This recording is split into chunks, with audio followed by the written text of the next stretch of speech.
قدرت کلسیم رو دست کم نگیر، چون کلسیم فقط واسه استخوان‌ها نیست. بدون کلسیم قلبت هم نمیتونه بتپه، ماهیچه‌هات کار نمیکنن و حتی مغزت نمیتونه فرمان بده.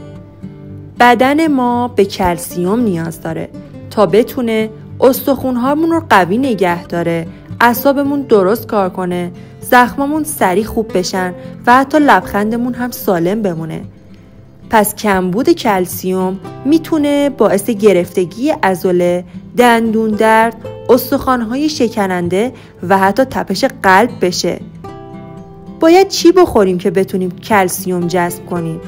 شیر، ماست، بادام، کلم بروکلی، ماهی ساردین و حتی آب پرتقال غنی شده. تو کدوم یکیشو بیشتر دوست داری؟ توی کامنت ها حتما واسم بنویس. و یادت نره که برای ویدیوهای بیشتر کانال من رو سابسکرایب کنی. جهت دیدن ویدیوی کامل روی لینک زیر کلیک کن.